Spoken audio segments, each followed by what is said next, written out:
ولا تقولوا لمن يقتل في سبيل الله أموات بل أحياء ولكن لا تشعرون ولنبلونكم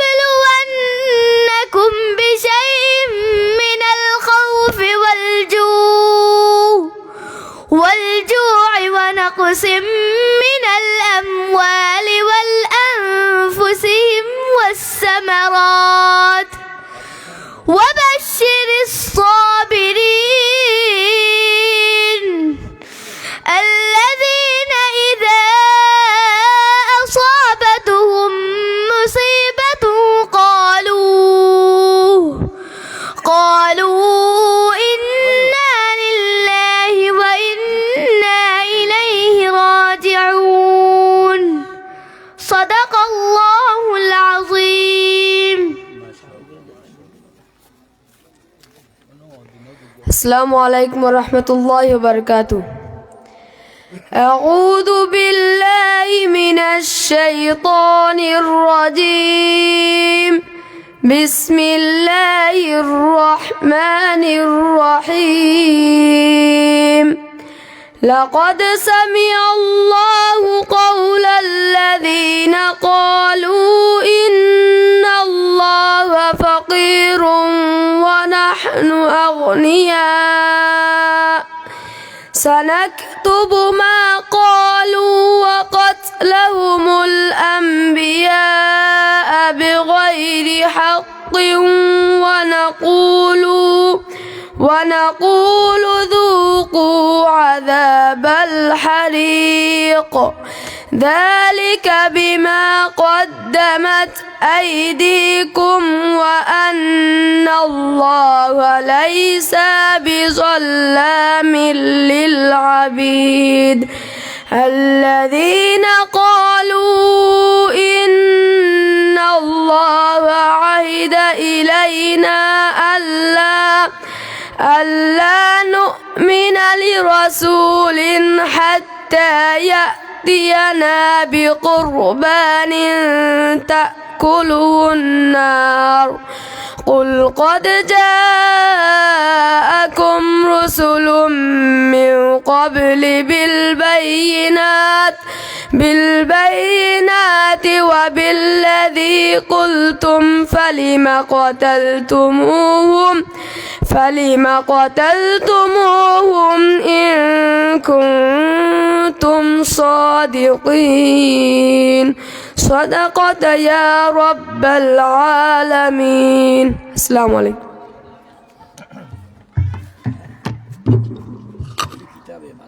আলহামদুলিল্লাহ। সম্মানিত উপস্থিতি,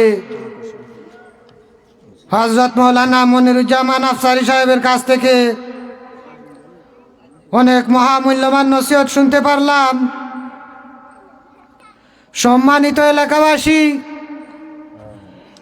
এখনো যারা মাহফিলের বাইরে আছেন সবিনয় অনুরোধ করব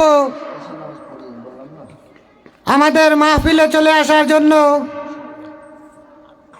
এ পর্যায়ে আপনাদের সামনে মূল্যবান নসিহত পেশ করবেন অদূর ঢাকা থেকে আগত হযরত মাওলানা নিজামুদ্দিন সিদ্দিকী সাহেব। হযরত মাওলানা নিজামুদ্দিন সিদ্দিকী সাহেবকে ওনার মহামূল্যবান নসিহত পেশ করার জন্য মাহফিল ইন্তেজামিয়া কমিটির পক্ষ থেকে সবিনয় অনুরোধ করা যাচ্ছে। আসসালামু আলাইকুম ওয়া রাহমাতুল্লাহি ওয়া বারাকাতুহু। ওয়া আলাইকুম আসসালাম রাহমাতুল্লাহি ওয়া বারাকাতুহু। ইন্নাল হামদালিল্লাহি নাহমাদুহু ওয়া নাস্তাঈনুহু ওয়া নাস্তাগফিরুহু ওয়া নাউযু বিল্লাহি মিন শুরুরি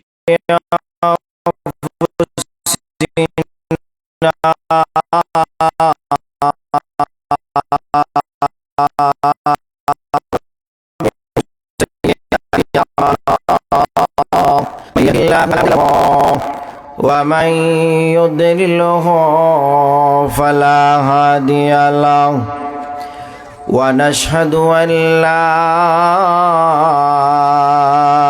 إله إلا الله الحي القيوم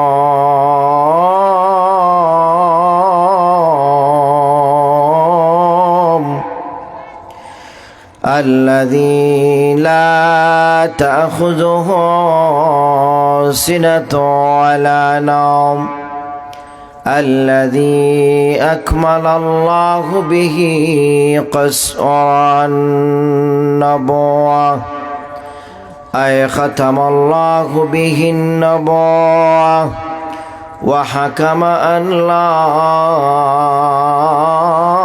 نبي بعده وأعلن في القرآن بالبرهان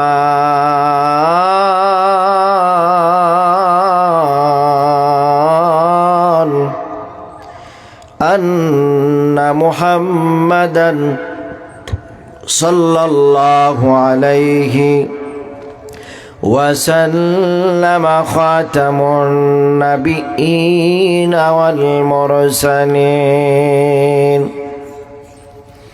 الذي أرسله بالحق بشيرا ونذيرا وداعيا إلى الله بإذنه وسراجا منيرا فقد قال الله تعالى في كلامه المجيد والفرقان الحميد أعوذ بالله من الشيطان الرجيم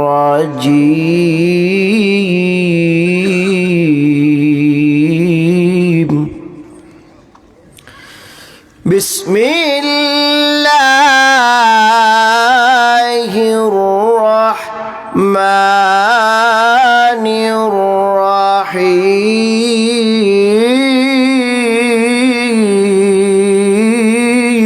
الله أكبر. وأطيعوا الله والرسول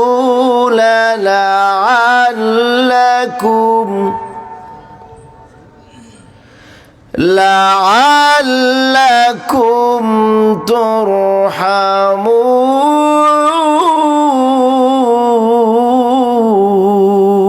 ترحمون. الله أكبر.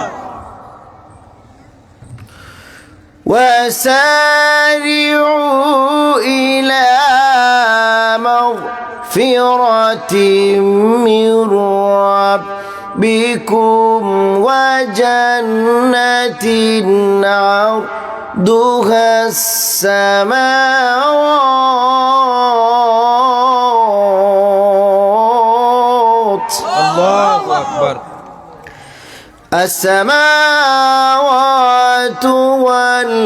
والأرض أعدت للمتقين. الله أكبر.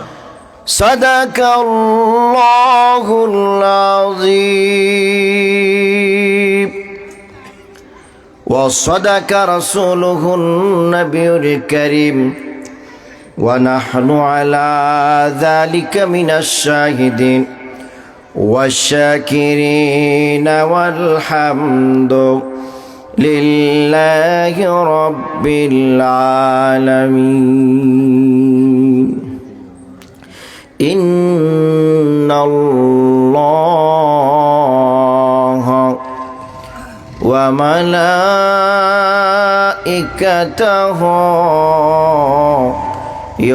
يصلون على النبي يا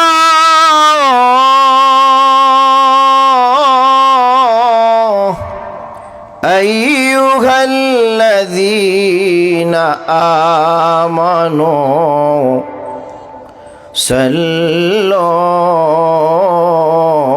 عليه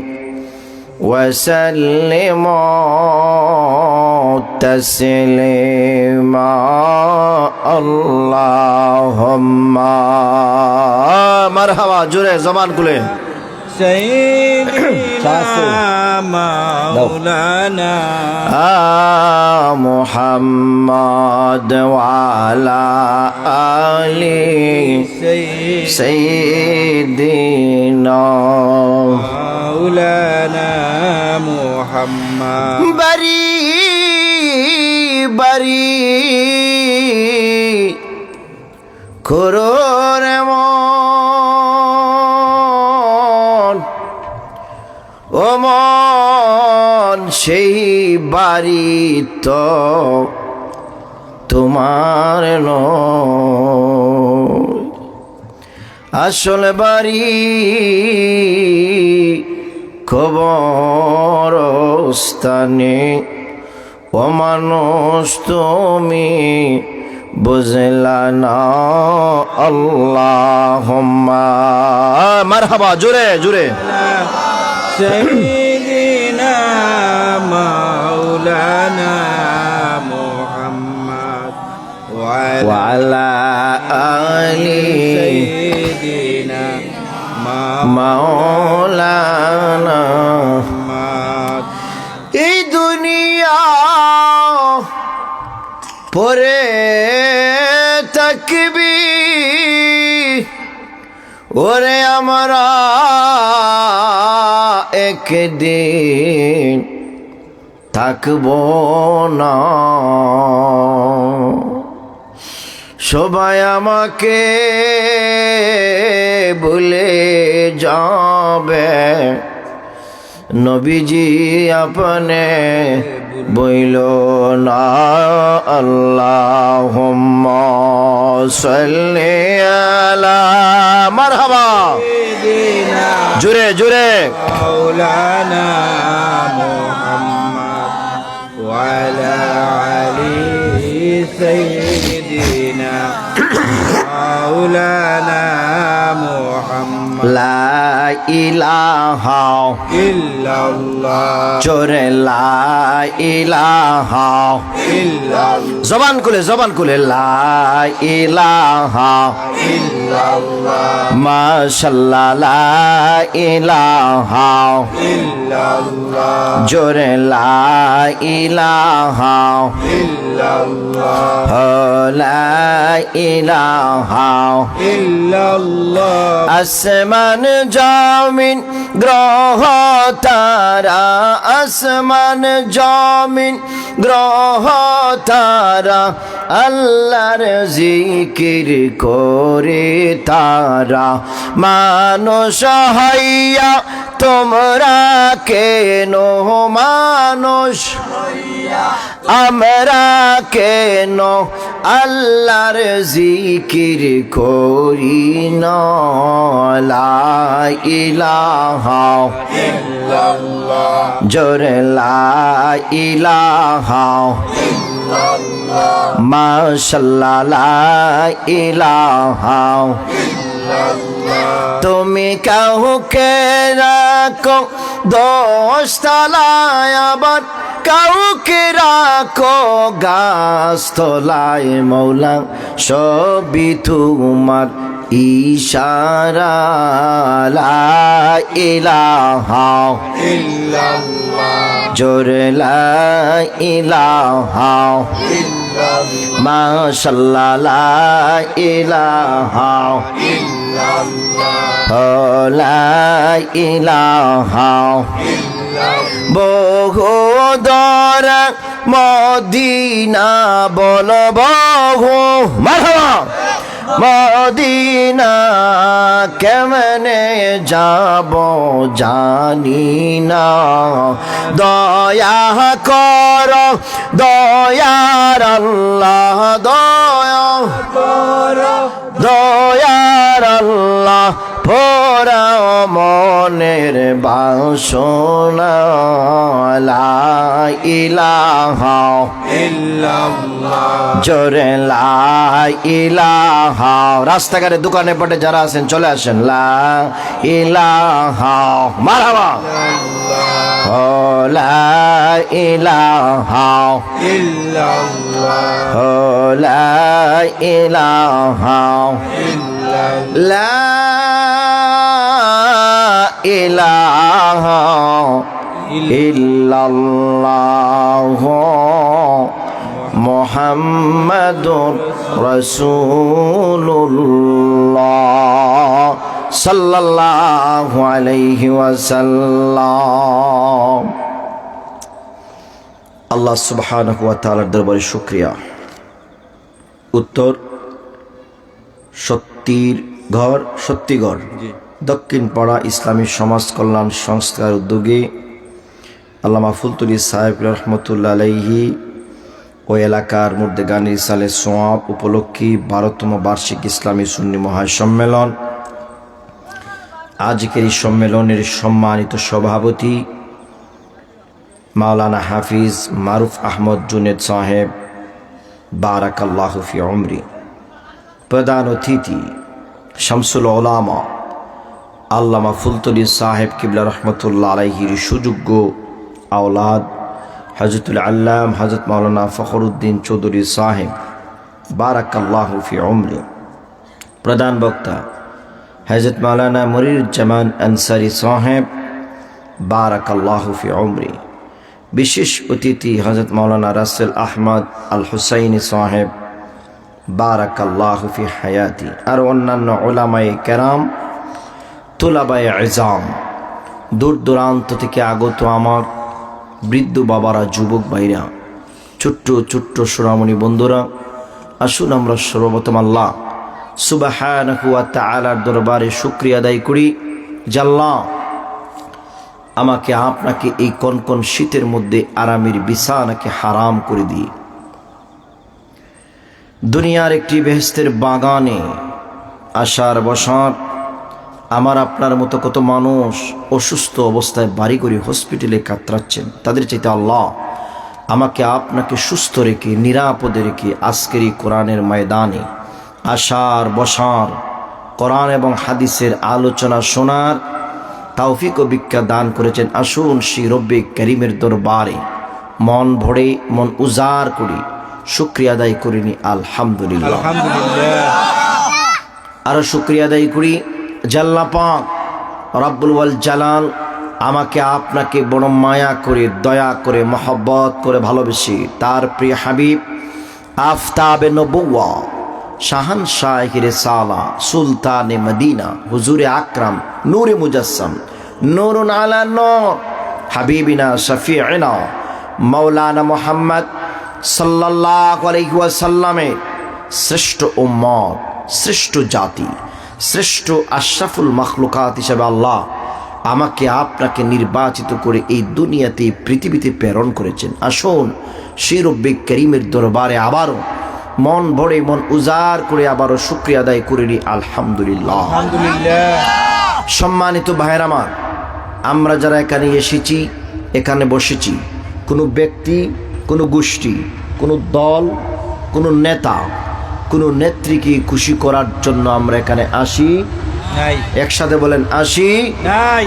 আমরা এসেছি কেবলমাত্র শুধুমাত্র আল্লাহ ও তার প্যারা নবী মুহাম্মদ সাল্লাল্লাহু আলাইহি ওয়াসাল্লামকে রাজি ও খুশির জন্য আমরা এখানে এসেছি। ঠিক কিনা বলেন? জুড়ে বলেন ঠিক না? না অন্য কোনো উদ্দেশ্য আছে আপনাদের? অন্য কোনো উদ্দেশ্য যদি এখানে নিয়ে বসেন, খোদার কসম এখানে বসে থেকে কোনো লাভ হবে না, কোনো লাভ হবে না। এর চাইতে আপনি বাসাতে গিয়া সৌদি আরব আর পাকিস্তানি কম্বলের নিচে ঘুমানো ভালো। ঠিক কিনা বলেন? এই জন্য বাবা কথাটি জন্য বললাম, নিয়ত বহু বড় দামি জিনিস। কি জিনিস? কথা বলে না। নিয়ত বহু বড় দামি জিনিস। রাসূলুল্লাহ বলেছেন, উম্মত তোমরা যদি দুনিয়ার মধ্যে কোনো কাজ করতে চাও, আগে তোমাদের নিয়তটাকে ঠিক করো। সুবহানাল্লাহ বলবেন না? এই নিয়তের মধ্যে যদি কোনো ভেজাল থাকে, ফরমালিন থাকে, সমস্যা থাকে, কোনো ইবাদত বন্দেগী আমার আল্লাহর দরবারে কবুল হবে না। জোরে বলেন হবে না। ফর এক্সাম্পল একটি উদাহরণ দিচ্ছি, ধরেন জুমার দিন। কি দিন? জুম্মার দিন। কি দিন? জুম্মার দিন। জুমার দিন। ধরেন আপনি জুমার দিন জুমার নামাজ পড়ার জন্য আপনি মসজিদে যাবেন। কোথায় যাবেন? মসজিদে। জোরে বলেন। মসজিদে। মসজিদে যাবেন। এর আগে যদি আপনি নিয়ত করে ফেলেন যে জুমার দিন মসজিদে গিয়ে নামাজ পড়ব, ঠিক, কিন্তু এর আগে আমি নিয়ত করলাম মসজিদের বারান্দায় যেই জুতা সুন্দর সেটা আমি চুরি করব। আরে জিনা তো ঠিক আছে, এই নিয়ত যদি করেন তাহলে নামাজ দিব? জি না।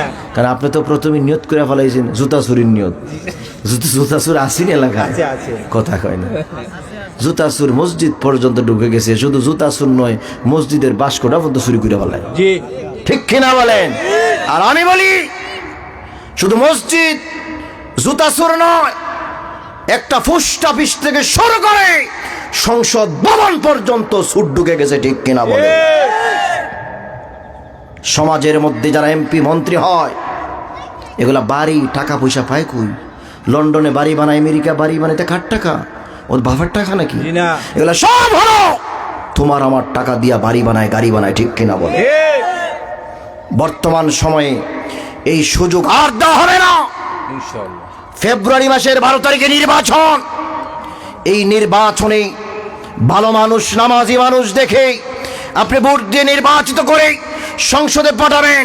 নামাজি আল্লাহওয়ালা কখনো নির্বাচিত হয়ে সংসদে গেলে তোমার আমার টাকা মেরে খেতে পারে না। ঠিক কিনা বলে?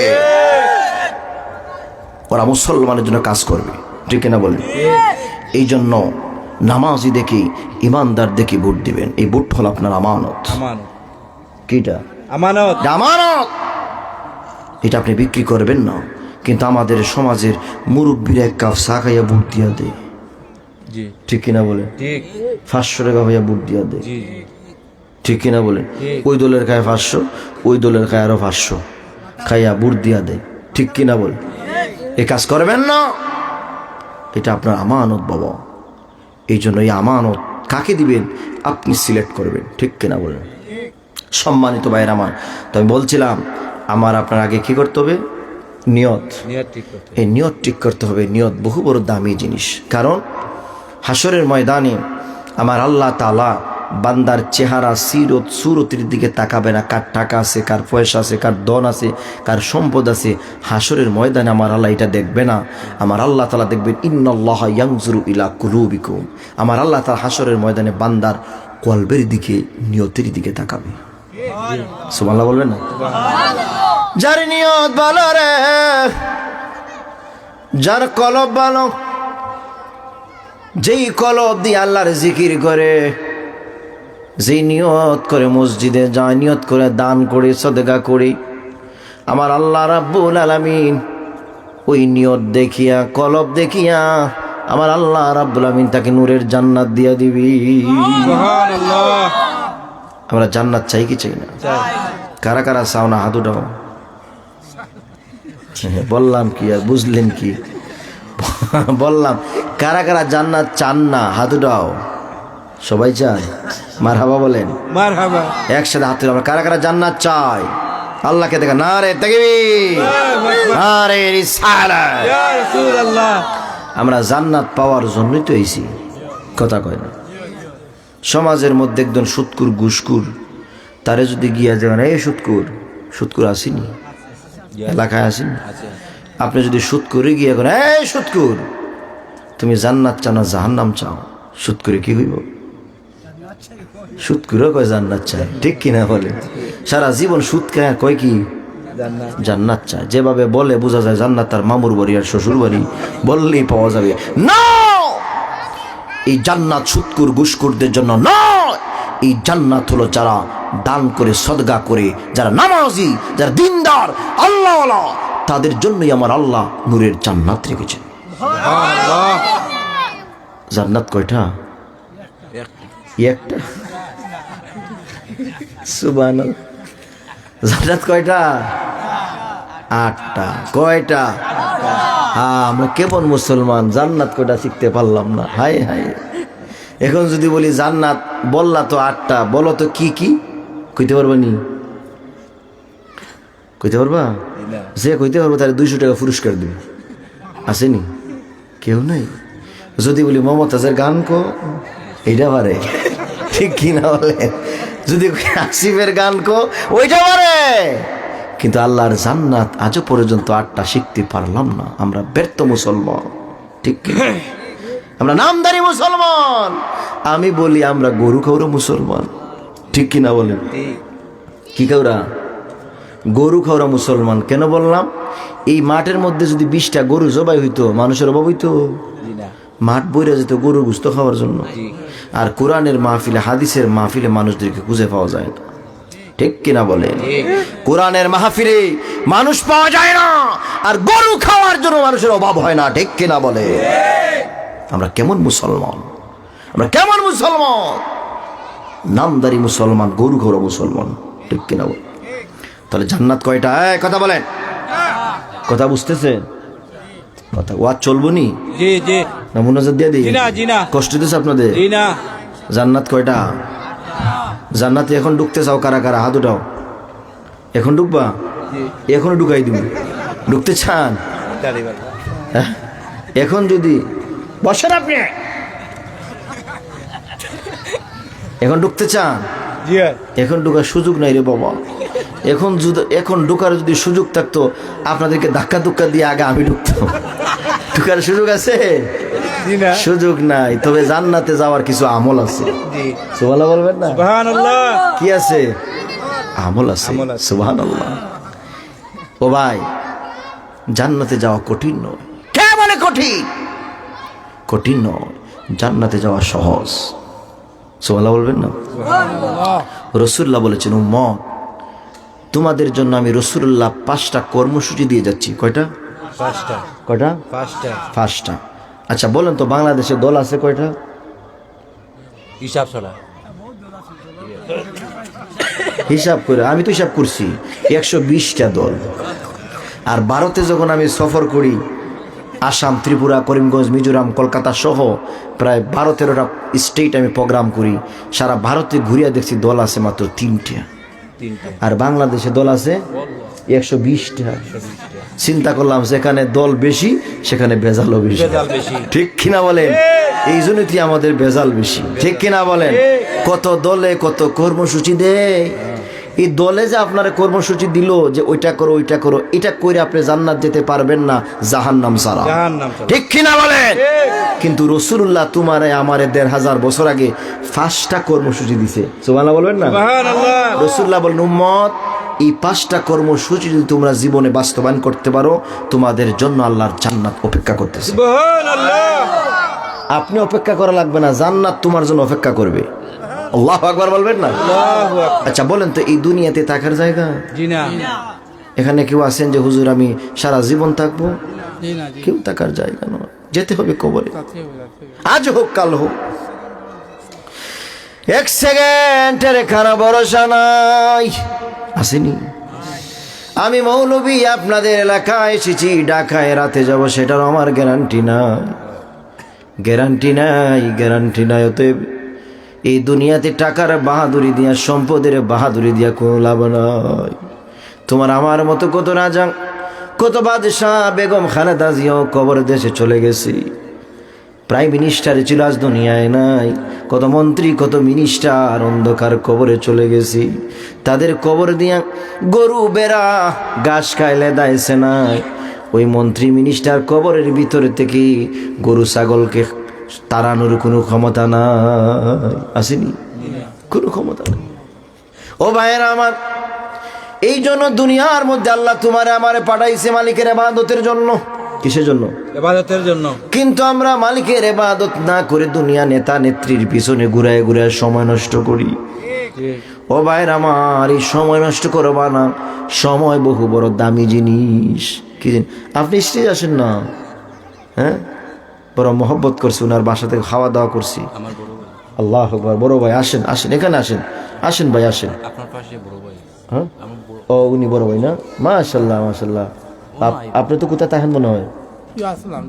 মাশাআল্লাহ, আসেন আসেন। ওদের মধ্যে ভালো আন্তরিকতা আছে, মাহফিল ওরা অনেক দান সদগা করছে, ঠিক কিনা বলেন? বসেন, আপনি আসেন, বল, আপনি বল, সমস্যা নেই। আচ্ছা আচ্ছা, বসেন বসেন, আপনি বসেন। কষ্ট দিতেছে আপনাদের? এখানে বসেন, দিতে সম্মান, বড়দেরকে সম্মান করতে হয়। মাশাআল্লাহ মাশাআল্লাহ। হ্যাঁ বসেন, আপনি এদিকে কাছেন, আপনারা দেখতেইব, আপনারা দেখতেইব। হ্যাঁ এই তো ঠিক আছে, ঠিক না ভাইরা আমার?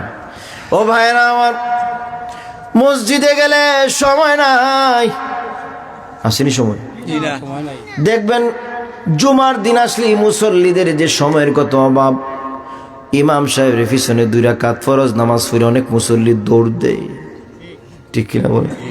বাদাল জুমা, কাবলাল জুমা 4 রাকাত 8 রাকাত পরে না, এরকম মুসল্লি আসেনি? সময় নাই। আমার জুমার দিনের এক মুসল্লি, কি মুসল্লি? আমার মসজিদের জুমার দিনের এক মুসল্লি আমার পিছনে জুমার দিন আসলে নামাজ পড়ে, কিন্তু সালাম ফিরাইয়া দেখি মুসল্লি আর নাই। আমি চিন্তা করলাম ওইটা যায় কই।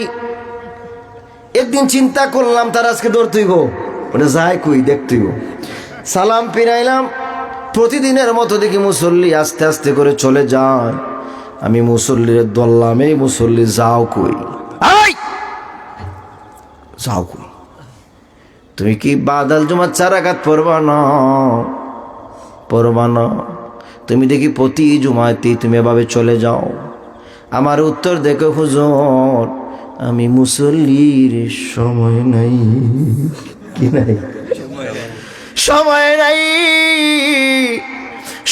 নাই। দুনিয়ার ব্যবসা, দুনিয়ার বাণিজ্য, দুনিয়ার টাকা, দুনিয়ার গাড়ি, দুনিয়ার নারী, দুনিয়ার ব্যবসা তোমার আমার পাগল করছে রে, ঠিক কিনা বলে? মসজিদে গেলে মুসল্লির সময় নয়, ওয়াজ মাহফিলে আসতে মুসল্লির সময় নাই। এই এলাকার মধ্যে মানুষের কি অভাব আছে? যদি সব মানুষ এই মাহফিলে আসতো, মাহফিলে জায়গা হইতো না। আমি ডাক দিয়া বলি, ও উত্তরের সত্যিগড় দক্ষিণ পাড়ার ভাইরা, এখনো যারা বাড়ি ঘরে রাস্তাঘাটে দোকানে পাটে আসরি, জীবনের গুনাহ যদি মাফ করাইতে চাও মাহফিলে আসো। ও ভাইরা আমার, জানুনি এই মাহফিলে বসলে কি সব হয়? এই মাহফিলে যারা বসবে, কোরআন হাদিসের আলোচনা শুনবে, আমার আল্লাহ রাব্বুল আলামিন তার জীবনের সগীরা গুনাহ মাফ কইরা দিবে। সগীরা গুনাহ আসেনি? কার নাই হাত উঠাও, সবার আছে। ও ভাইরা আমার, একজন পীর সাহেব বলতে পারবে না তার সগীরা গুনাহ নাই। কারো সগীরা গুনাহ, কারো কবিরা গুনাহ, কারো হাতের গুনাহ, কারো পায়ের গুনাহ, কারো চোখের গুনাহ, কারো জবানের গুনাহ। গুনাহ করতে করতে তোমার আমার জিন্দেগি বরবাদ হয়ে গেছে। ও ভাইরা আমার, আমি বলি ভাইরা আমার, নিরাশ হইও না। মনে মনে চিন্তা করতে পারেন, জীবনে তো বহু গুনাহ করে ফেলেছি, মনে হয় জান্নাতে যেতে পারবো না। নিরাশ হইও না। আমার আল্লাহ বলেন, ও বন্দা, হাদিসে কুদসি আমার আল্লাহ বলেন, ও বন্দা, তুমি যদি পাহাড় পরিমাণ গুনাহ করো, তুমি নিরাশ হইও না। গভীর রাতে তাহাজ্জুদ নামাজ পড়ে আমি আল্লাহর কাছে চাইতে দেরি হবে রে বন্দা, আমি আল্লাহ তোরে মাফ করতে দেরি করব না। ও ভাইরা আমার, দুনিয়ার মেম্বার, দুনিয়ার চেয়ারম্যান, দুনিয়ার এমপির কাছে যদি আপনি 5,000 টাকা চান, একবার আপনারে দিবে, দ্বিতীয়বার গেলে আপনার প্রতি রাগ করবে, ঠিক কিনা বলেন? কিন্তু আল্লাহ বলেন, বান্দা রে, তুই আমার কাছে যত চাস আমি আল্লাহ রাগ করি না, আমি আল্লাহ খুশি হই। ও বান্দা, তুমি আমার কাছে চাও। ও উত্তরে সত্যি করে দক্ষিণ পাড়ার বাইরা, জীবনে বহু গুনাহ আমরা করে ফেলাইছি। গুনাহ যদি মাফ করাইতে চাও, জীবনের গুনাহ যদি জড়াইতে চাও, রে মাহফিলে আসো। এই মাহফিলে আসলে আমার আল্লাহ তাআলা তোমার জীবনের সগীরা গুনাহ মাফ করে দিবে। সগীরা গুনাহ যদি মাফ হইয়া যায়, রইল কি? কবিরা গুনাহ। গুনাহ কয় প্রকার? সগীরা কবিরা গুনাহ হচ্ছে দুই প্রকার। কথা বলেন, গুনাহ কয় প্রকার? দুই প্রকার, সগীরা কবিরা। সগীরা গুনায় মাহফিল আসার কারণে মাফ রইল কি? কবিরা গুনাহ। কবিরা গুনাহ মাফ হয় না, কবিরা গুনাহ মাফ হয় না। এই কবিরা গুনাহ মাফ হয় না ইল্লা তওবা। তওবা ছাড়া আমার আল্লাহ কবিরা গুনাহ মাফ করেন না। তবে আজকের মাহফিল আসার কারণে আমার আল্লাহ তাআলা তার বান্দার সগীরা কবিরা গুনাহ মাফ কইরা দিবে। প্রশ্ন হলো কেমনে মাফ হইবে?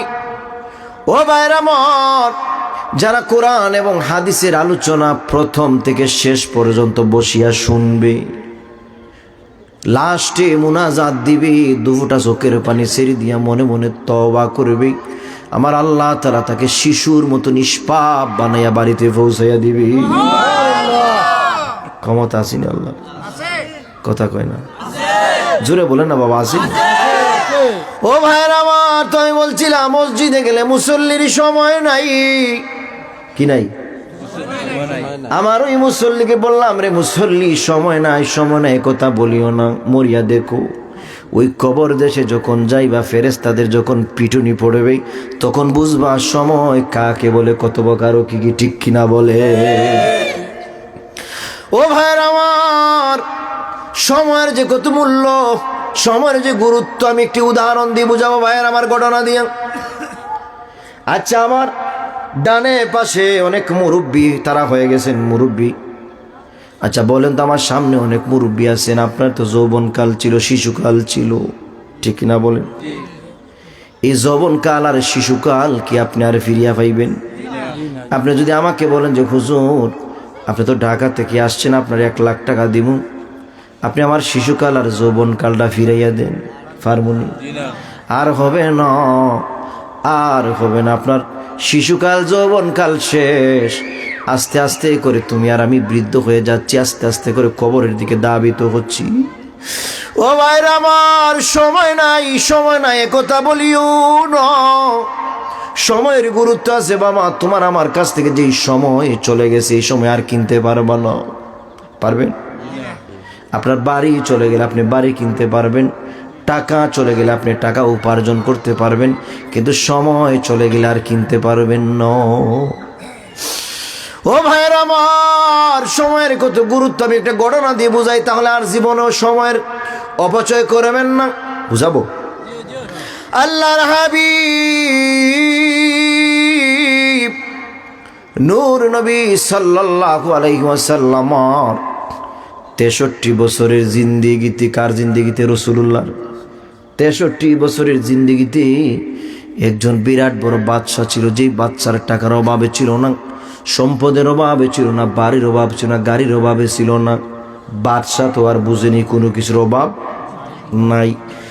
একদিন বাদশাহ সাহেব ঘোড়া নিয়ে বের হলেন। কি নিয়া? আগের মানুষের ঘোড়া ছিল। বাদশাহ ঘোড়া নিয়ে বের হলো সফরে। কোথায়? গভীর মনোযোগ, বুঝতে হবে। ঘোড়া নিয়ে বাদশাহ সফরে বের হলো, ভ্রমণে। আমার আল্লাহ তাআলা বলেন, কোরআনে বলেন, কুল সিরু ফিল আরদ, বান্দা তুমি দুনিয়াতে, পৃথিবীতে ভ্রমণ করে দেখো আমি আল্লাহ দুনিয়াটা কত সুন্দর করে সাজাইছি। সুবহানাল্লাহ। তো বাদশাহ ঘোড়া নিয়ে সফরে বের হলো। ও ভাইয়ের আমার, যেই মাত্র বাদশাহ ঘোড়াটা নিয়ে সিলেট শহরে ঢুকছে। কোথায়? বোঝানোর জন্য বলতেছি। যেই মাত্র সিলেট শহরে বাদশাহ ঘোড়া নিয়ে ঢুকছে, দেখে বাদশার সামনে একজন ভিক্ষুক উপস্থিত হয়ে গেছে। ভিক্ষুক ডাক দিয়া বলে, বাদশাহ আমি ভিক্ষুক মানুষ, বহু দূর থেকে এসেছি গো বাদশাহ, আমার ঘরের মধ্যে কোনো খাবার নাই। এই দেখো দেখো আমার পেটের মধ্যে কোনো খাবার নাই। বাদশাহ তোমার কাছে তো কোনো কিছুর অভাব নয়। ও বাদশাহ তুমি আমারে তাড়ায় দিও না, আমার একটু সাহায্য করো। এবার বাদশাহ ভিক্ষুকের একটা ধমক দিয়া দিছে। কি দিছে? আপনাদের এখানে ভিক্ষুক টিকু আসেনি? ভিক্ষুকরে ভিক্ষা দেননি? ভিক্ষা দিবেন। এখন তো মানুষ ভিক্ষুকরে ভিক্ষা দিতে চায় না। ঘরের ভিতরে দরজা তালা মাইরা দেখো ভিতরে কেউ নাই, ঠিক কিনা বলেন? ভিক্ষুকরে ভিক্ষা দিবেন, কে কখন কোন বেশে তোমার কাছে হাজিরা দিবে আপনি টেরও পাবেন না। ও ভাইরা আমার, এবার বাদশাহ ভিক্ষুককে একটা ধমক দিয়া দিছে, সরে যা সরে যা সরে যা, আমি বাদশার সময় নাই। কি নাই? ওই বললাম যে সময় নাই, সময়ের গুরুত্ব বুঝিতেছি। বাদশাহ ভিক্ষা না দিয়ে কয় সময় নাই বেটা, সর সর, আমি ব্যস্ত। ও ভাইয়ের আমার, ভিক্ষুক কান্না জড়িত কণ্ঠ নিয়া চলে গেল। এদিকে বাদশাহ ঘোড়া নিয়ে আবার দৌড়াতে শুরু করলো, দৌড়াতে দৌড়াতে দৌড়াতে দৌড়াতে যেই মাত্র সিলেট থেকে ঢাকা শহরে ঘোড়া নিয়ে ঢুকছে। সিলেট থেকে ঢাকা শহরের দূরত্ব হলো প্রায় 300-250 কিলোমিটার, ঠিক কিনা বলেন? যেই মাত্র বাদশাহ ঘোড়া নিয়ে ঢাকা শহরে ঢুকছে, দেখে ওই সিলেটের ভিক্ষুক তার সামনে আবার উপস্থিত হয়ে গেছে। ভিক্ষুক ডাক দিয়া বলে, বাদশাহ আমি বড় গরিব মানুষ, বহু দূর থেকে আইছি। ও বাচ্চা, তুমি আমারে তাড়াইয়া দিও না, আমারে দমক দিও না, আমার একটু সাহায্য করো, ভিক্ষা দাও। বাচ্চা দ্বিতীয়বার আবার ভিক্ষুকে ধমক দিয়া দিছে, বেটা ভিক্ষুক সরে যা সরে যা, আমি বাচ্চার সময় নাই। কি নাই?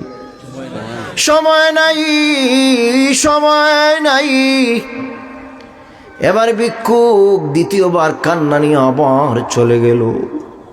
এবার বাচ্চা ঘোড়া নিয়ে আবার দৌড়াতে শুরু করলো। আমার দিকে তাকান। এবার বাচ্চা ঘোড়া নিয়ে আবার দৌড়াতে শুরু করলো। দৌড়াতে দৌড়াতে দৌড়াতে ঢাকা থেকে যেই মাত্র জঙ্গল আর পাহাড়ের ভিতরে ঢুকছে, দেখে ওই পূর্বের ভিক্ষুক তার সামনে আবার হাজিরা দিয়া দিছে। ভিক্ষুক ডাক দিয়া বলে, বাদশাহ এই নিয়ে তোমার কাছে আমি 3 বার আসলাম। ও বাচ্চা, তুমি আমারে তাড়াইয়া দিও না, আমারে তাড়াইয়া দিও না। ও বাচ্চা, আমি বড় গরিব মানুষ, বহু দূর থেকে আইছি। বাচ্চা রে, তোর কাছে তো কোনো কিছুর অভাব নাই, আমার একটু সাহায্য কর। এবার বাদশাহ আর ধমক দেয় না, আর বাচ্চা ধমক দেয় না। ঘোড়া থেকে নামিয়া পড়ছি, ঘোড়া থেকে নামিয়া পড়ছি। ঘোড়া থেকে নামিয়া ভিক্ষুকের মাথার মধ্যে হাত দেয় বাদশাহ। হাত দিয়া বলে, ভিক্ষুক, ও ভিক্ষুক, তোর মাঝে ঘোড়া নাই, তোমার কাছে গাড়িও নাই, তোমার কাছে কোনো কিছু নাই, তুমি কেমন করে আমার আগে আগে চলে আসো? তুমি কে রে ভিক্ষুক, তুমি কি? ও ভিক্ষুক, তোমার পরিচয় দাও। ও ভিক্ষুক, তুমি যদি এই মুহূর্তে আমি বাদশার কাছে পরিচয় দিতে পারো, তাহলে আমি বাদশার অর্ধেক সম্পদ তোমার নামে দিয়া দিব। ভিক্ষুক ডাক দিয়া বলে, বাদশাহ, ও বাদশাহ, এতক্ষণ বলছিলাম তুমি বাদশার সময় নাই, এখন আমি ভিক্ষুক বলতেছি তুমি বাদশার আর সময় নাই। কি নাই? যেই মাত্র বাদশা শুনছে ভিক্ষুকের মুখ থেকে সময় নাই, বাদশার উসে রাগ। তুই ওটা ভিক্ষুক মানুষ, তুই আমার একটু সময় নাই? আমি একজন রাজপ্রাসাদের মালিক, আমি বাদশাহ, আমার টাকা আছে, পয়সা আছে, টাকার গরম দেয়, তো আমার টাকা আছে, বাড়ি আছে, গাড়ি আছে, তুই আমার একটু সময় নাই, তোর ভিডামু। ভিক্ষুক রে বাচ্চা, তোর ভিডামু। ভিক্ষুক ডাক দিয়া বলে, বাদশাহ, আমি সত্যি বলেছি, তোমার আর সময় নাই গো, তোমার আর মাত্র 2 মিনিট সময় বাকি আছে। আমি আর কেউ নই রে, আমি হচ্ছি তোর মালাকুল মউত আজরাইল। আল্লাহু আকবার বলেন। যেই মাত্র বাদশাহ আজরাইল আলাইহিস সালামের নাম শুনছে, অর্ধেক মরিয়া গেছে। কি গেছে? অর্ধেক মরিয়া গেছে। এবার বাদশাহ কান্দে আর বলে, আজরাইল, আপনি আমাকে মাফ করে দেন। ও আজরাইল, আমি তোমারে চিনতে পারি নাই গো, তুমি যে ভিক্ষুকের বেশ ধরছো, আমি তোমারে চিনতে পারি না, তুমি আমার মাফ করে দাও। আজরাইল ডাক দেখো, বাচ্চারে তোর মাফ নাই, তোর নির্দিষ্ট সময় নির্দিষ্ট টাইমে জঙ্গলার ভিতরে তোর রুহটা আমি নিয়ে যাইব। বাচ্চা কান্দে আর বলে, আজরাইল, এই জঙ্গল আর পাহাড়ের মধ্যে আমার স্ত্রী নাই, আমার সন্তান নাই, আমার মেয়েও নাই, ছেলেও নাই, কারা আমারে জানাজা দিবে রে? কারা আমারে দাফন দিবে? কারা আমারে গোসল করাইবে? ও ভাইয়ের আমার, এই জন্য কবি বলেন, জানাজা মাটি দাফন তোর নাহিরি কপালে, তোর লাশ খাবে রে কোন জঙ্গলার কুকুরার সিগালে।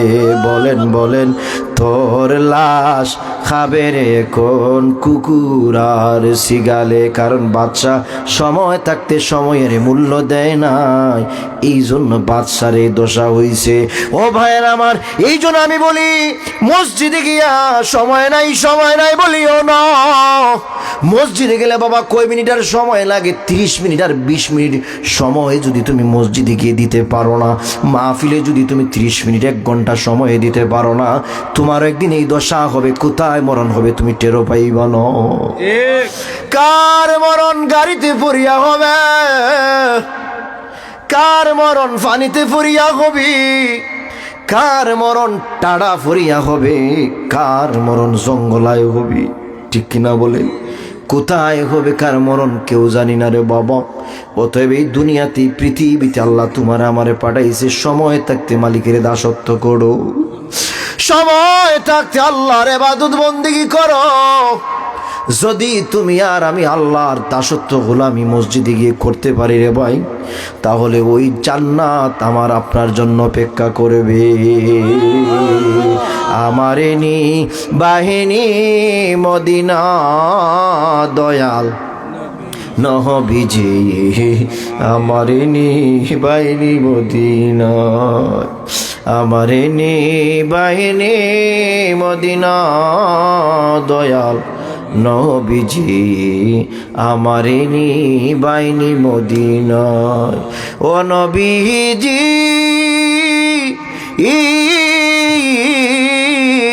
কত মানুষ যায় মদিনা, আমি কাঁদি রাস্তায় রাস্তা। আল্লাহু আকবার বলেন। ও নবীজি, কত মানুষ যায় মদিনা, আমি কাঁদি রাস্তায় রাস্তায়। মদিনার গান নীরবে শুনি, ও নবীজি, আমারে নি বাইনি মদিনায়, আমারে নি বাইনি মদিনা দয়াল নবীজি, আমারে নি বাইনি মদিনা। ইয়া রাসূলুল্লাহ, মদিনায় যাইতে মন চায়নি? কথা কয় না, মন চায় না? মন চাইলে কি হইবে? মদিনা যাইতে তো টাকা লাগে, আসে?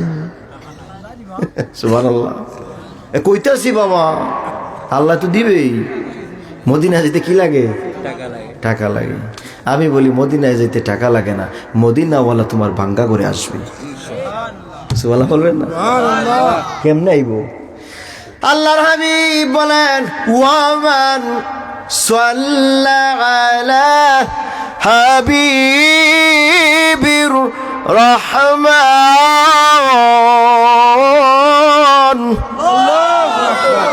আল্লাহর হাবিব বলেন, রে উম্মত, তুমি যদি দিনে দুপুরে আধারে গভীরে সকাল সন্ধ্যায় বেশি বেশি করে আমি রাসূলুল্লাহর উপরে দুরূদ শরীফ পাঠ করতে পারো, আমি রাসূলুল্লাহর মদিনায় থাকতে পারি না, আমি তোর বাঙ্গা করে একদিন হাজিরা দিয়া দিব।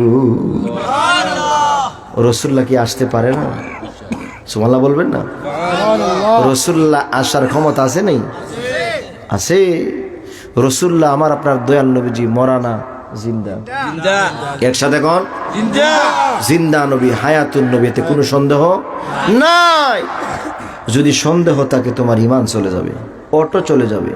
কারণ মুতাওয়াতির হাদিস দ্বারা প্রমাণ, আমার আপনার দয়াল নবীজি সাল্লাল্লাহু আলাইহি ইসলাম রওজা মুবারকে এখনো জিন্দা হায়াতুন নবী, তিনি এখনো মদিনাতুল মুনাওয়ারায় বসে বসে তার গুনাহগার উম্মতের জন্য আজও মদিনায় কান্দে। সুবহানাল্লাহ বলবেন না? তুমি রাসূলের জন্য কাঁদো, রাসূল তোমার জন্য কাঁদে। সুবহানাল্লাহ বলবেন না? ও ভাইরা আমার, অতএব নূর নবী সাল্লাল্লাহু আলাইহি ওয়াসাল্লামকে আমরা জীবনের চেয়ে ভালোবাসি, ঠিক কিনা বলেন? তো আমি বলছিলাম আমাদের কর্মসূচি কয়টা? জোরে বলেন। আমি তো ভাবছি মনে আপনারা ভুলে গেছেন। হ্যাঁ, কয়টা কর্মসূচি দিয়েছে রাসূলুল্লাহ? 5টা। 1 নাম্বার হলো তালিল কুরআন।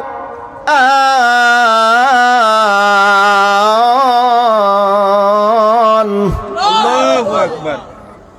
রাসূলুল্লাহ বলেন, উম্মত আমি রাসূলুল্লাহ তোমাদেরকে 1 নাম্বার কর্মসূচি দিলাম, তালিল কোরআন, তোমরা কোরআন পড়ো। সুবহানাল্লাহ বলবেন না? কে বলছে? রাসূলুল্লাহ বলেন, উম্মত তোমরা কোরআন পড়ো, কোরআনের সাথে সম্পর্ক রাখো, কোরআনকে মহব্বত করো, কোরআনকে চুমু খাও। ওই কোরআনকে যদি মহব্বত করতে পারো, কোরআন বেশি বেশি করে পড়তে পারো, তোমাদের ঠিকানা হয়ে যাবে আল্লাহর জান্নাত। তাহলে জান্নাতে যাওয়া সহজ হলো না কঠিন হলো? কোরআন পড়লেই জান্নাতে যাওয়া যায়। সুবহানাল্লাহ বলবেন না? কিন্তু আমরা তো কোরআন পড়ি না। কি পড়ি না? কোরআন পড়ে না। অনেকে মুরব্বীরা আছে কোরআন পড়তেও পারে না। আমি বলি, কোরআন পড়তে পারেন না তো কি হয়েছে? আপনার সন্তানকে কোরআনের হাফেজ বানান, আপনার সন্তানকে মাদ্রাসায় পড়ান, ফজরের নামাজ পড়ে আপনার সন্তানকে বলবেন, বাবা সন্তান তুমি ফজরের নামাজ পড়ে ঘরে বসে কোরআন পড়ো, আমি তোমার বাবা তোমার পাশে বসে কোরআন শুনবো। সন্তান কোরআন পড়ে যে সওয়াব পাইবে, আপনি বাবা হয়ে পাশে বসে শুনলেও সেই সওয়াব আমার আল্লাহ আপনার আমলনামায় দিয়ে দিবে। তাহলে সন্তানকে কোরআনের হাফেজ বানানোর দরকার আছে নি? শিক্ষিত বানানোর দরকার আছে নি? মাদ্রাসায় পড়ানোর দরকার আছে নি? আপনার কোটি কোটি টাকা ব্যাংকে থাকতে পারে, এই টাকা নিয়ে যেতে পারবেন না, শুধু সাদা কাপড় নিয়ে যেতে পারবেন, ঠিক কিনা বলে? কিন্তু আপনার সন্তান যদি দুনিয়ার মধ্যে হাফেজ, কোরআনের হাফেজ হয়ে যায়, ওই সন্তান তোমার জন্য হাত তুলে দোয়া করবে। আমার বাবাও দুনিয়ায় নাই, আজ 4 মাস হয়ে গেছে। কয় মাস? 4 মাস হয়ে গেছেন। আমার বাবা মসজিদে খেদমত করেছেন 15 বছর বিনা টাকায়। কি টাকায়? বিনা পয়সায়, টাকা নেন নাই, 15 বছর খেদমত করেছেন। বাবা চলে গেছে কবরে, কিন্তু আমরা 3 ভাই মাওলানা মাঠে ময়দানে ওয়াজ করি। বাবা আমাদেরকে আলেম বানিয়েছে, প্রতিটা মাহফিলে প্রতিদিন বাবার জন্য দোয়া করি। বাবা যদি আলেম না বানাতো তো দোয়া করতে পারতাম না, ঠিক কিনা বলেন? আপনার ভালোর জন্য বলতেছি, আমি অহংকার করে বলি না। বাবা আপনার সন্তানকে যদি আলেম বানান, সে আপনার জন্য দোয়া করবে। আমার বাবা যদি আমাকে ডাক্তার বানাতো, ইঞ্জিনিয়ার বানাতো, আমি দোয়া করতে পারতাম না, ব্যস্ত থাকতাম। কিন্তু মাহফিলে প্রতিদিন মাহফিল 3টা 4টা করতেছি, গতকালও করেছি, এর আগের দিনও 3টা করেছি। আপনাদের এই যে উপজেলা এই মাঠে ওয়াজ করে গেছে, হাজার হাজার মানুষ ছিল, সেখানেও করে গেছি। বাবার জন্য তো দোয়া করতেছি। আপনার এরকম একটা সন্তানকে আলেম বানান, মুহাদ্দিস মুফাসসির বানিয়ে যান। সেই সন্তান যদি কবরের পাশে দাঁড়ায় তোমার জন্য দোয়া করতে পারে, খোদার কসম সন্তান দোয়া করতে দেরি হবে, কবরে আযাব বন্ধ হতে দেরি হবে না। এই টাকা দিয়ে কি করবেন? পয়সা দিয়ে কি করবেন? বাড়ি গাড়ি দিয়ে কি করবেন? সন্তানকে কোরআনের হাফেজ বানিয়ে যাবেন, পারবেন তো ইনশাআল্লাহ? রাসূলুল্লাহ বলেছেন, উম্মত তোমরা কোরআন পড়ো, কোরআনের সাথে সম্পর্ক রাখো, কোরআনকে মহব্বত করো, কোরআনকে তাজিম করো, তাহলে তোমাদের ঠিকানা হয়ে যাবে আল্লাহর জান্নাত। কোরআনকে চুমা দেননি, কোরআনকে চুমু দিবেন। আল্লাহু আকবার। ভাইয়ের আমার, রাসূলুল্লাহ সাল্লাল্লাহু আলাইহি ওয়াসাল্লাম মহব্বত করবেন, রাসূলুল্লাহর নাম মোবারক নিয়ে মহব্বত করবেন, চুমু খাবেন, গুনাহ মাফ হয়ে যাবে। কেমনে মাফ হবে? প্রমাণ দিচ্ছি। ও ভাইয়ের আমার, আল্লাহ তাআলা তোমার আমার জীবনের গুনাহ একটা কুদরতি একটা ভালো আমলের উসিলা আপনার জীবনের গুনাহ আল্লাহ মাফ করে দিবে। একটা ভালো আমল যদি আল্লাহর কাছে গ্রহণ হয়ে যায়, আপনার সব গুনাহ মাফ। তার প্রমাণ বনি ইসরাইলের মধ্যে, তার মানে মুসা আলাইহিস সালামের জমানায় বনি ইসরাইলের মধ্যে একজন ব্যক্তিকে আমার আল্লাহ তাআলা 200 বছরের হায়াত দিয়েছিলেন। কত বছর? কত বছর? তুমি আর আমি 200 বছর হায়াত পাইমু? কথা কয় না। এখন তো 20 বছর 30 বছরের যুবক বাঁচে না, হঠাৎ করে দেখবেন হার্ট অ্যাটাক করে শেষ। ঠিক কিনা বলি? তো লোকটা 200 বছর হায়াত পাইছে, এটা আল্লাহর পক্ষ থেকে নিয়ামত কি নিয়ামত না? নিয়ামত।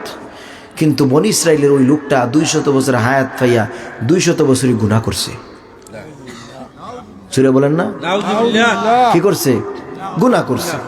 এবার লোকটা মারা গেছে বনি ইসরাইলে মুসার জমানায়। মারা যাওয়ার পরে এলাকার মুরব্বি, এই কই যাও, এটা তৈল না বাবা, এটা ঠিক না। আরে বাবা কই যায়? 1 না 2? 3 মানে বিড়ি, আল্লাহ জানে কোনটা খাইতেছে। তাড়াতাড়ি তাড়াতাড়ি আসো, তাড়াতাড়ি আসো। কেউ যাবে না? কষ্ট পাইছেন? যাবেন না বাবা, আল্লাহর রাস্তায় বসেন। এটা আগামীকাল মাহফিল হইব? হইব? আর হবে 1 বছর পরে যদি তুমি আর আমি বাঁচি তাহলে এখানে আসবো। ঠিক কিনা বলে? একটু সময় দেন বাবা, আধা ঘন্টা। এত করে ওয়াজ করলাম, সময় নাই। এই দেখছি এটা সময় নাই, চলে গেছে। এই সময় দিয়ে কি করবা? এই তো ব্যস্ত জীবন। একটু সময় দাও বাবা, একটু সময় বসেন। কষ্ট হচ্ছে না তো আপনাদের? মুনাজ দিয়ে দিব? আলহামদুলিল্লাহ, বসে বন। চেয়ার দিব না? একটা আছে নাই? ও ভাইরা আমার, এবার মুসা নবী জামানায় বনি ইসরাইলের মুরব্বীরা একত্রিত হলো। একত্রিত হয়ে বলল, এই 200 বছরের গুনাহগার লোকটা মারা গেছে, বড় ভালো হইছে। কি হইছে? ভালো হইছে। 200 বছরের গুনাহ করছে, আবার মরছে, ভালো হইছে। আচ্ছা, আপনাদের এলাকার মধ্যে যদি একজন সুর মারা যায়, আপনার তো কইবে সুরটা মারা গেছে, বড় ভালো হইছে, রাত্রে আরামে ঘুমাইতে পারবেন। ঠিক কিনা বলেন? জবান দিয়ে অনেকে বলবে না ভয় পাইয়া, কিন্তু অন্তর দিয়ে ঘৃণা করবে যে খারাপ লোকটা মারা গেছে, বড় ভালো হইছে। তো বনি ইসরাইলের মুরব্বীরা কয়, এই 200 বছরের গুনাহগার লোকটা মারা গেছে, বড় ভালো হইছে। ওর জানাজা কাফন দাফন কিচ্ছু করার দরকার নাই, ওর লাশটা রশি দিয়া বাঁধো। কি দিয়া? রশি দিয়া বাঁধো। রশি দিয়া বাঁধিয়া ওর লাশটা ডাস্টবিনে ফেলে দাও। কোথায় ফেলে দাও? ডাস্টবিনে, নর্দমায়, খারাপ জায়গায় ফেলে দাও। তাই করা হলো। ওই 200 বছরের গুনাহগার লোকটারে রশি দিয়া বাঁধিয়া ডাস্টবিনে ফেলে দেওয়া হয়েছে। আল্লাহর লীলা খেলা বোঝা যায় না। আমার আল্লাহ তাআলা হযরতে জিবরিল আমিনকে একটা ডাক দিয়ে দিছে। সুবহানাল্লাহ বলবেন না? আল্লাহ কারে ডাক দিছে? জিবরাইল রে। সুবহানাল্লাহ বলবেন না? আমার আল্লাহ জিবরিল আমিনকে ডাক দিয়ে বলে, জিবরিল রে কোথায় আছো? জিবরিল আমিন বলে, লাব্বাইক ইয়া রাব, আপনার কি হুকুম মানবো আল্লাহ বলে আমি উপস্থিত। আমার আল্লাহ ডাক দেয়া বলেন, জিবরিল রে তাড়াতাড়ি করে বনি ইসরাইলের নবী মুসার কাছে যাও। মুসারে গিয়া কও, আমি আল্লাহর একজন মায়ার বন্দারে, আমি আল্লাহর একজন মায়ার বন্দারে। ও জিবরিল, মুসা নবীর গিয়া বলিও, আমায় আল্লাহর একজন মায়ার বন্দারে বনি ইসরাইলের মুরব্বীরা হাত পা বাঁধিয়া ডাস্টবিনের মধ্যে ফেলে দিছে। ও জিবরিল, মুসা নবীরে বলো তাড়াতাড়ি করে আমার ওই মায়ার বন্দার লাশটা উঠাইতে। ভাইয়ার আমার, এবার জিবরিল আমিন মুসা নবীর দরবারে চলে আসলেন। মুসা নবীরে সালাম দিলেন, আসসালামু আলাইকুম মুসা নবী, কেমন আছেন? মুসা নবী বলেন, ওয়ালাইকুম আসসালাম। ভাই জিবরিল, হঠাৎ করে তুমি কেন? জিবরিল আমিন বললেন, মুসা নবী গো, আমি এমনি এমনি কারো কাছে আসি না, আল্লাহ আমারে পাঠাইছে তোমার কাছে আসতে। সুবহানাল্লাহ বলবেন? মুসা নবী বলেন, জিবরিল তুমি কেন আসছো বলো। জিবরিল আমিন ডাক দিয়ে বলে, মুসা নবী গো, আল্লাহর একজন মায়ার বান্দারে আপনার উম্মতেরা, তার মানে বনি ইসরাইলের লোকেরা হাত পা বাঁধিয়া আল্লাহর একজন মায়ার বান্দারে ডাস্টবিনের মধ্যে ফেলে দিছে। আল্লাহর হুকুম হলো তাড়াতাড়ি করে তুমি লাশটা উঠাও। মুসা নবী তো একটু গরম, বললেন না আমি পারবো না, আমি পারবো না। জিবরিল আমিন কই কেন পারবা না? আল্লাহ তো তোমারে আদেশ করছে, তুমি কেন পারবা না? মুসা নবী কয় জিবরিল আমি এই জন্য পারবো না, তার কারণ হলো লোকটারে তো আল্লাহ 200 বছর হায়াত দিছে, 200 বছরে গুনাহ করছে, তারে ডাস্টবিনের মধ্যে ফেলে দেওয়া হয়েছে তো ভালোইছে। জিবরিল আমিন কয় মুসা নবী আল্লাহর হুকুম আপনি মানতেই হবে। মুসা নবী কয় না, আল্লাহর হুকুম আমি মানব। আল্লাহ কোন কারণে ওই 200 বছরের গুনাহগার লোকটারে ভালো বলছে ওই কারণটা আমার জানতে হবে। কি জানতে হবে? কারণ জানতে হবে। আমরা তো সবাই জানি লোকটা খারাপ, কিন্তু আল্লাহ বলতেছেন ভালো, আমার হুকুম করছেন লাশ উঠাইতে, কিন্তু আমি উঠাবো না, আল্লাহর সাথে আমার কথা বলতে হবে। সুবহানাল্লাহ বলবেন না? জিবরিল আমিন কয় মুসা তাহলে তোর পারে গিয়ে আল্লাহর সাথে কথা কও, আল্লাহরে গিয়া জিগাও আল্লাহ কেন ওই 200 বছর গুনাহগার লোকটারে ভালো কয়। সুবহানাল্লাহ বলবেন? এবার মুসা নবী চলে গেছে তুর পাহাড়ে আল্লাহরে জিগাইতো। সুবহানাল্লাহ বলবেন না? প্রতিমধ্যে একজন মুসাফিরের সাথে, অসুস্থ মুসাফিরের সাথে সাক্ষাৎ হয়ে গেছে। কার সাথে? অসুস্থ মুসাফিরের সাথে। এমন অসুস্থ ওনার পুরাটা শরীরের মধ্যে ফুকামা করে কামড়াইতেছে, পুরাটা শরীরে ফুকামা করে কামড়াইতেছে। মুসা নবী জিজ্ঞাসা করে এই অসুস্থ মুসাফির, তোর পুরাটা শরীরের মধ্যে ফুকামা করে কামড়াইতেছে, এদেরকে একটু তাড়াইয়া দাও না কেন? অসুস্থ মুসাফির ডাক দেয়া বলে তুমি কে? আমার পরিচয় পরে, আগে তোমার শরীরের মধ্যে পুরা দেহের মধ্যে ফুকামা করে কামড়াইতেছে, এগুলোর তাড়াইয়া দাও না কেন? অসুস্থ মুসাফির ডাক দেয়া কয় ভাই আমি এদেরকে তাড়াইয়া দিন আমার সময় নষ্ট হবে, আমি আল্লাহর জিকির করি। কি করি? আল্লাহর জিকির করে। মুসা নবী জিগায় তুই কত বছর এখানে আল্লাহর জিকির করস? কয় একদিন নয়, 2 দিন নয়, 400 বছর কাটাই দিয়েছি আল্লাহর জিকির করি। ও ভাইরা আমার, মুসা নবী অসুস্থ মুসাফিরে ডাক দেয়া বলে মুসাফিরে এত বছর তুমি মালিকের জিকির করিয়া কাটায় দিছো, বলো বলো রে তোমার মনের মধ্যে কি কোনো আশা আছে? কি আছে?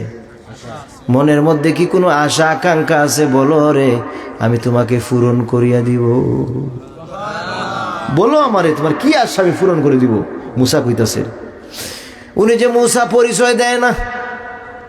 এবার অসুস্থ মুসাফির ডাক দেয় বলে বাইরে আমার জীবনে 2টা আশা। কয়টা? 2টা। অসুস্থ মুসাফিরে কইতাছে কয়টা আশা? 2টা আশা। মুসা নবী বলে বাইরে তোর 2টা আশা কি বল, আমি পূরণ করে দিব। অসুস্থ মুসাফির ডাক দেয় বলে বাইরে আমার 1 নাম্বার আশা হলো এই দুনিয়াতে পৃথিবীতে বনি ইসরাইলের মধ্যে একজন নবী আল্লাহ প্রেরণ করবে, তার নাম হবে মুসা। মুসা নবীর আমার বড় দেখতে মন চায়, আমার বড় দেখতে মন চায়। মুসা নবী ডাক দেয় বলে অসুস্থ মুসাফির তোর 400 বছরের জিকির আল্লাহ কবুল করছে রে, আমি আর কেউ নয়, আমি হচ্ছি নবী পয়গাম্বর মুসা, তোর সাথে দেখা হয়ে গেছে। এবার মুসা নবী ডাক দেন অসুস্থ মুসাফির তোমার 2য় নম্বর আশা কি বলো, আমি পূরণ করে দিব। অসুস্থ মুসাফির ডাক দিয়া বলে মুসা নবী গো আমার মনে বড় চায় ঠান্ডা পানি খাইতে 1 গ্লাস। কি খাইতে চাই? কই 1 গ্লাস ঠান্ডা পানি খাইতে চাই, গরম পানিও চায় না, চায় ঠান্ডা পানি খাইতে। এবার মুসা নবী ডাক দিয়া বললেন রে অসুস্থ মুসাফির তুমি এখানে বসিয়া থাকো, আমি নবী মুসা তোমার জন্য 1 গ্লাস ঠান্ডা পানি নিয়ে আসতেছি। সুবহানাল্লাহ বলবেন না? আরে নবী যায় তার জন্য 1 গ্লাস পানি আনতে। সুবহানাল্লাহ বলবেন না? সুবহানাল্লাহ সুবহানাল্লাহ। এবার মুসা নবী বহু দূর চলে গেছে 1 গ্লাস ঠান্ডা পানি আনতে। ঠান্ডা পানি আনতে আনতে দেখতে পেল লোকটা ইন্তেকাল করেছে। কি করছে? মরিয়া গেছে। মরছে এমন ভাবে উনার শরীরের কোনো অস্তিত্ব নাই, শুধু হাড্ডি পড়ে আছে, সব কিছু খেয়ে ফেলছে, জঙ্গল আর পশুপঙ্খী খেয়ে ফেলছে। এবার মুসা নবী রাগ করছে। মুসা নবী আল্লাহর ডাকতে করে আল্লাহ আল্লাহ। এই অসুস্থ মুসাফিরের মনের মধ্যে 2টা আশা ছিল, একটা আশা পূরণ হয়েছে আমি মুসারে দেখা, দ্বিতীয় নাম্বার আশা ছিল আল্লাহ এক গ্লাস ঠান্ডা পানি খাবে। আল্লাহ এক গ্লাস ঠান্ডা পানি খাওয়ার আগে তার মৌত দিয়া দিলে, তার কারণটা কি বুঝলাম না। আমার আল্লাহ ডাক দিয়া বলেন, মুসা নবী গো, ওই অসুস্থ মুসাফিরের প্রতি আমি আল্লাহ রাগ করে বলাইছি। কি করছি? রাগ করে ফেলছি, গুসা করে ফেলছি রে মুসা। মুসা নবী ডাক দিয়ে বলে, আল্লাহ কেন কেন আপনি রাগ করলেন গো? আমার আল্লাহ ডাক দিয়ে বলে, মুসা নবী রে, ও মুসা, আমার ওই অসুস্থ বান্দারে আমি আল্লাহ একদিন নয়, 2 দিন নয়, 400 বছর এই জঙ্গলার মধ্যে খাওয়াইছি। আমার ওই বন্দায়, অসুস্থ বন্দায় তোমার কাছে ঠান্ডা পানি না আছে, যদি আমি আল্লাহর কাছে চাইতো আমি আল্লাহ তারে খাওয়াইতাম। ও মুসা, আমার ওই অসুস্থ বান্দা আমি আল্লাহর কাছে ঠান্ডা পানি না আছে তোমার কাছে কেন চাইছে, এই জন্য আমি আল্লাহ তার রিজিকে ঠান্ডা পানি আর দেই নাই, তার আগে মৌত দিয়া দিছি। ও ভাইরা আমার, এই দুনিয়াতে পৃথিবীতে তোমার আমার রিজিকের মালিক একজন, তিনি কে? জোরে বলেন, তিনি কে? ওই আল্লাহ তোমার আমার রিজিকের মালিক। দুনিয়ার মধ্যে কোনো নেতা, কোনো এমপি, কোনো মন্ত্রী, দুনিয়ার কোনো মেম্বার, দুনিয়ার কোনো চেয়ারম্যান মেম্বার তোমার আমার রিজিকের মালিক হতে পারে না। তোমার আমার রিজিকের মালিক একজন, তিনি হচ্ছেন আমার আপনার আল্লাহ। যদি আল্লাহরে ছাড়া আপনি অন্য কাউরে রিজিকের মালিক মনে করেন, ওই মুসাফিরের যেই দশা হয়েছিল তোমারও সেই দশা হবে। ও ভাইয়ের আমার, এবার মুসা নবী আল্লাহকে বলে, আল্লাহ আপনি জিবরিল আমিনের মাধ্যমে বলছেন ওই 200 বছরের গুনাহগার লোকটার লাশ উঠাইতে, মনে আছে না? লাশ উঠাইতে আল্লাহ কেন আমি উঠাইব? আমরা তো সবাই জানি লোকটা খারাপ, 200 বছরের গুনাহ করছি। আমার আল্লাহ ডাক দিয়ে বলেন, মুসা নবী, আল্লাহু আকবার বলেন। আমার আল্লাহ ডাক দিয়ে, মুসা নবী,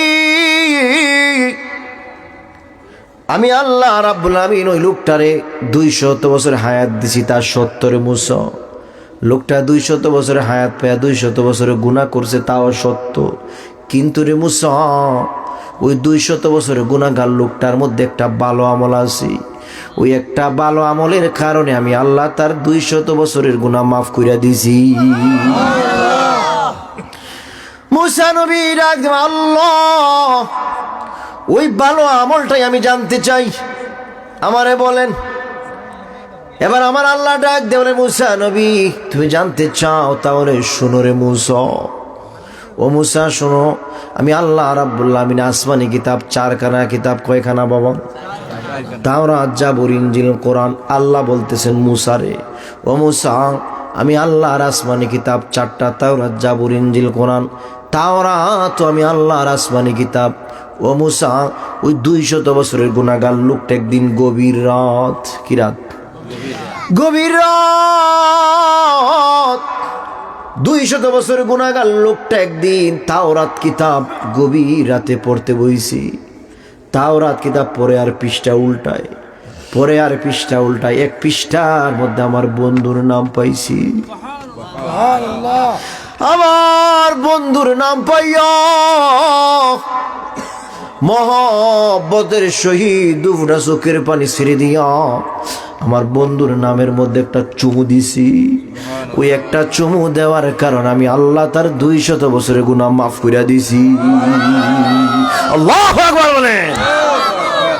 ও ভাইয়ের আমার, নিরাশ হবেন না, নিরাশ হবেন না। মনে মনে চিন্তা করতে পারেন জীবনে মনে হয় বহু গুনাহ করে ফেলছেন, নিরাশ হবেন না, এখনো সময় আছে রে ভাই। গভীর রজনীতে তাহাজ্জুদ নামাজ পড়ে 2 চোখের পানি ছেড়ে দিয়া তওবা করি আল্লাহর দরবারে কাঁদো। আল্লাহর দরবারে কাঁদার মতো যদি কাঁদতে পারো, আমার আল্লাহ বলেন, বন্দারে তোর চোখের পানি জমিনে পড়তে দেরি হবে, আমি আল্লাহ তোর জীবনের গুনাহ মাফ করতে দেরি করব না। ও ভাইরা আমার, এই দুনিয়াটা হলো কাদার জায়গা। কিসের জায়গা? কাদার জায়গা। হাসরের ময়দান হলো সুখের জায়গা। আমার আল্লাহ তাআলা কোরআনে বলেন, বিসমিল্লাহির রহমানির রহিম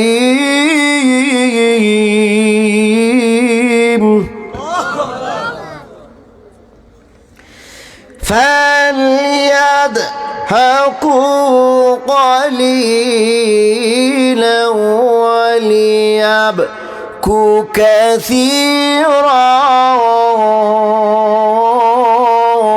আল্লাহু আকবার। আমার আল্লাহ বলে, বন্ধ, এই দুনিয়ার মধ্যে, পৃথিবীর মধ্যে তুমি বেশি বেশি করিয়া কাঁদো আর কম কম করিয়া হাসো। ও ভাইরা আমার, কাদার কারণ হলো জাহান্নামের আগুন, কবরের আগুন। দুনিয়ার কোনো পানি দিয়া, দুনিয়ার কোনো পাথর দিয়া, দুনিয়ার কোনো বাতাস দিয়া জাহান্নামের আগুন, কবরের আগুন নিবানো যাবে না। সাহাবীরা বলি, ইয়া রাসূলুল্লাহ, এটা নিববে কি দিয়া? আল্লাহর হাবিব বললেন, ও সাহাবীরা, জাহান্নামের আগুন, কবরের আগুন নিববে শুধু একমাত্র, শুধুমাত্র বান্দার দুফোঁটা চোখের পানি দিয়ে আমার আল্লাহ নিভাইয়া দিবে। এই জন্য বাবা, দুনিয়ার মধ্যে বেশি বেশি করে কাঁদিয়া যাও। এই কাদাটাই হতে পারে তোমার জাহান্নামের আগুন নিভিয়া যাইবে।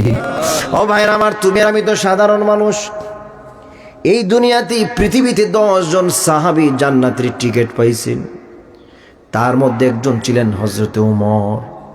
হযরত ওমর জান্নাতের টিকিট পাওয়ার পরেও তিনি প্রতিদিন ফজরের নামাজ পড়িয়া কবরের পাশ দিয়ে হাঁটতেন আর ওজোর দ্বারায় কাঁদতেন।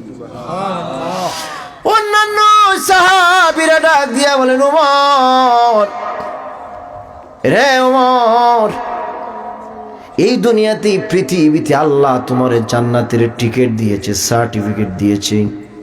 ওমর, তুমি কেন কবর দেখলে বেশি বেশি করিয়া কাঁদো? হযরত ওমর বললেন, ও সাহাবীরা শোনো, আমি এই জন্য কান্না করি, তার কারণ হলো এই দুনিয়াতে, পৃথিবীতে একজন মানুষ ইন্তেকাল বরণ করার পরে তার প্রথম মঞ্জিল হবে কবর। প্রথম মঞ্জিল কি বাবা? প্রথম ঘর হবে তোমার আমার কবর। ওমর বলতেছেন, ও সাহাবীরা, এই দুনিয়াতে, পৃথিবীতে একজন মানুষ মরার পরে তার প্রথম মঞ্জিল, প্রথম ঘর হবে কবর। ওই কবরে আযাব বড় ভয়ানক জায়গা রে। না জানি আমি ওমর ইন্তেকাল বরণ করার পরে নি ওই কবরের আযাবের ফেরেশতাদের কাছে গ্রেফতার হইয়া যায়। এই জন্য কবরে আযাবের কথা মনে হইলে আমি ওমর বেশি বেশি করে কাঁদি। শুধু তাই নয় ভাইয়ারা আমার, আল্লাহর হাবিব নূর নবী সাল্লাল্লাহু আলাইহি ওয়াসাল্লাম একদিন সাহাবায়ে কেরামের দল নিয়া কবরের পাশ দিয়া হেঁটে যাচ্ছেন। কোথায় যাচ্ছেন বাবা? কবরের পাশ দিয়া হেঁটে হেঁটে যাচ্ছেন। কিছু দূর যাওয়ার পরে আল্লাহর হাবিব, আমার দিকে তার কি সমস্যা নেই? জি না, আপনি বয়ান করুন। ও ভাইয়েরা আমার, শেষ করে দেবো নাকি? জি না, আপনি বয়ান করুন। ও ভাইয়েরা আমার, মনোযোগ দিতে হবে। ও ভাইয়েরা আমার, আল্লাহর হাবিব সাহাবীদেরকে নিয়ে কবরের পাশ দিয়া হাঁটতেছেন। সুবহানাল্লাহ বলবেন। রাসূল দিয়ে হাঁটলে কবরে আযাব তেমনি বন্ধ হইয়া যায়, কবরগুলা এমনি তো জান্নাত হইয়া যায়। ও ভাইয়েরা আমার, হঠাৎ করে রাসূলুল্লাহ সাহাবীদেরকে বলেন, সাহাবীরা থামো, সাহাবীরা থামো। সাহাবীরা থেমে গেল। সাহাবীরা বলে, ইয়া রাসূল, কি হইছে? আল্লাহর হাবিব ডাক দিয়ে বলেন, সাহাবীরে, ও যে আমার এক ডান পাশে একটা কবর। কোন পাশে? ডান পাশে। ডান পাশে একটা কবর, আমার একটা উম্মত, ওই কবরের ভিতরে জাহান্নামের আগুন দাউ দাউ করে জ্বলি। সাহাবীরা ডাক দিয়া বলে, মায়া নবী গো, আপনি রাসূলুল্লাহ জমিনের উপরে, জমিনের নিচের খবর আপনি জানলেন কেমন করে?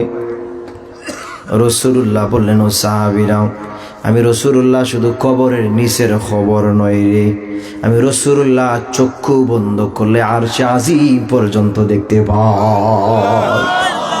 এই ক্ষমতা দিছে কি আল্লাহ। ও ভাইয়েরা আমার, এবার আল্লাহর হাবিব বললেন, ও সাহাবীরা, আমার ওই উম্মতের কবরের ভিতরে জাহান্নামের আগুনে দাও দাও করে জ্বলে, আমার উম্মতকে জাহান্নামের আগুনে রেখে আমি এখান থেকে যাইতে পারি না। দেখেন রাসূলুল্লাহ তার উম্মতদেরকে কত ভালোবাসে। সাথে সাথে আল্লাহর হাবিব সাহাবীদের কিনে আল্লাহর দরবারে হাত তুললেন। সুবহানাল্লাহ বলবেন না? রাসূলুল্লাহ হাত তুলছে উম্মতের জন্য। আল্লাহু আকবার। আল্লাহর হাবিব আল্লাহর দরবারে হাত তুললেন। প্রথম নাম্বার সময় হাত তুলে, আল্লাহ আমার উম্মতের কবরের ভিতরে জাহান্নামের আগুনে দাও দাও করে জ্বলে, আল্লাহ আমার উম্মতকে মাফ করে দাও, আল্লাহ আমার উম্মতকে মাফ করে দাও। রাসূলুল্লাহ প্রথমবার দোয়া করলেন, দোয়া কবুল হয় না। দোয়া প্রথম আসমান থেকে রিটার্ন চলে আসে, দোয়া রিটার্ন চলে আসে, দোয়া কবুল হয় না। রাসূলুল্লাহ নিরাশ হলেন না। আমার দিকে তাকান। রাসূলুল্লাহ নিরাশ হলেন না। দ্বিতীয়বার আবার হাত তুললেন, আল্লাহ আমার উম্মতের কবরের ভিতরে জাহান্নামের আগুনে দাও দাও করে জ্বলে, আল্লাহ আমার উম্মতকে মাফ করে দাও। দ্বিতীয়বার দোয়া করলেন, দোয়া কবুল হয় না, দোয়া কবুল হয় না। রাসূলুল্লাহ নিরাশ হলেন না। তৃতীয়বার আবার তুললেন, আল্লাহ আল্লাহ মাফ না করব আমি রাসূলুল্লাহ এখান থেকে যাইব না। ও ভাইরা আমার, রাসূলুল্লাহ তিনবার দোয়া করলেন, দোয়া কবুল হয় না। আল্লাহর হাবিব সাহাবীদেরকে বলেন, ও সাহাবীরা, এটা কার কবর রে? পরিচয় জানোনি? আমি রাসূলুল্লাহ তিনবার দোয়া করলাম, দোয়া তো কবুল হয় না, দোয়া কবুল হয় না। ও ভাইরা আমার, এবার সাহাবীরা বলে, ইয়া রাসূলুল্লাহ আমরা তো জানি না। আল্লাহর হাবিব বলেন, ও সাহাবীরা তোমরা তাড়াতাড়ি করে মদিনায় এলান করো, মদিনায় তোমরা মাইকে এলান করে এটা কার কবর আমার এক পরিচয় দিতে, কারণ আমার উম্মতকে জাহান্নামের আগুনে রেখে আমি যাইতে পারি না। ও ভাইরা আমার, এবার সাহাবীরা মদিনার মাইকে এলান করলো, ও মদিনাবাসী, ও মদিনাবাসী, কে কোথায় আছো রে? রাসূলুল্লাহর একজন উম্মতের কবরের ভিতরে জাহান্নামের আগুনে দাও দাও করে জ্বলি, তাড়াতাড়ি করে রাসূলুল্লাহকে গিয়া পরিচয় দাও। কেউ আসে না, কেউ আসে না, কেউ আসি না। হঠাৎ করে দেখা গেল বহু দূর একজন বৃদ্ধ মহিলা, একজন বৃদ্ধ মহিলা জমিনের মধ্যে লাঠি বোর দিয়া দিয়া আল্লাহর হাবিবের কাছে আসতেছি। আল্লাহর হাবিব ওই বৃদ্ধ মহিলাটিকে ডাক দিয়া বললেন, মা তুমি কে গো? আমি রাসূলুল্লাহর কাছে তো কষ্ট করে জমিনের মধ্যে লাঠি বর দিয়া দিয়া আসতেছো, তুমি কে গো? ও ভাইরা আমার, এবার ওই বৃদ্ধ মহিলা ডাক দিয়া বলে, মায়ের নবী জানোনি ওই কবরটা কার? জানোনি? জানোনি? রাসূলুল্লাহ বললেন, কার গো, কার? বলো বলো। এবার ওই বৃদ্ধ মা ডাক দিয়া বলে, ইয়া রাসূলুল্লাহ এই কবরটার কারণ, এই কবরটা হলো আমার আদরের সন্তানের কবর। আল্লাহর হাবিব ডাক দিয়া বলেন, বৃদ্ধ মা জানোনি তোমার সন্তানের কবরের ভিতরে জাহান্নামের আগুন দাও দাও করে জ্বলে, দাও দাও করে জাহান্নামের আগুনে জ্বলে। ও বৃদ্ধ মা, আমি তোমার সন্তানের জন্য একবার নয়, দুইবার নয়, তিনবার দোয়া করছি আল্লাহর দরবারে, দোয়া তো কবুল হয় না। ও বৃদ্ধ মা, তোমার সন্তান দুনিয়ার মধ্যে জীবিত থাকতে তোমারে কি কোনো কষ্ট দিছে? এবার ওই বৃদ্ধ মা কাঁদে আর বলে, মায়ার নবী